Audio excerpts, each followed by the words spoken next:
In this week's 48 Hours, we're learning more about the murder of a college student and the key role of an Apple Watch in the investigation.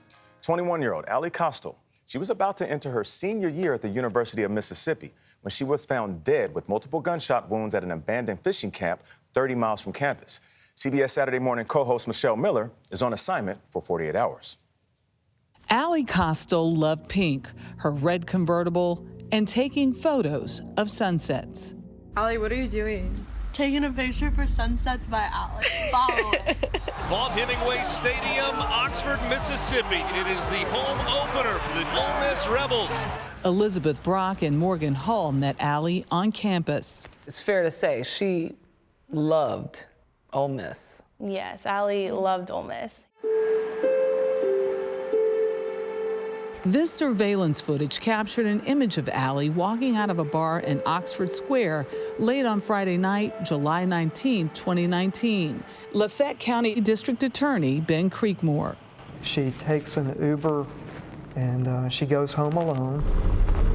Investigator Jared Bundren arrived on the scene Saturday morning after Ally's body was discovered. When you got there, what did you find?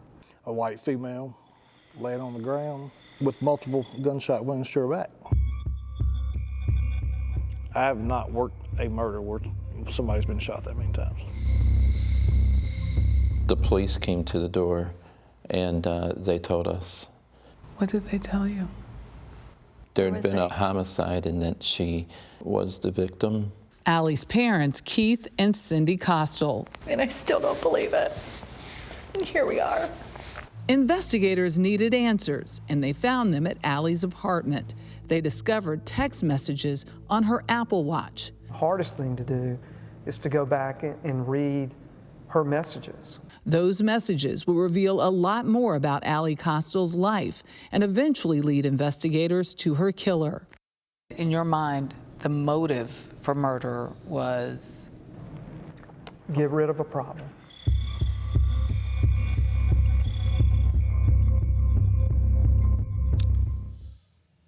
Michelle Miller joins us right now. Good morning.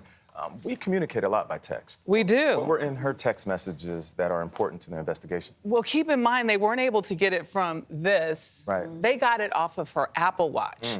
And it led them down a path to hundreds of text messages. The important and key point is that many of those messages were with the person she was with just hours before her death. To take care of a problem was what the prosecutor was saying? Yes, and that's a big question, too. Yeah, what and exactly Gayle hit on it. What exactly was it? Yeah, what was that problem? It's a great tease, isn't it? It was a very good tease, but thank goodness again for the Apple Watch. There's so much information in there that you don't even realize. And you know, young folks text, they text a lot, but this is truly a cautionary tale, not just tragic, but hopefully people will learn something from this. About it. Michelle, thank you. Thank you. You can see Michelle's report, What Ally Kostial Didn't Know, on 48 Hours tomorrow night at 10/9 Central, right here on CBS and our streaming service, Paramount+.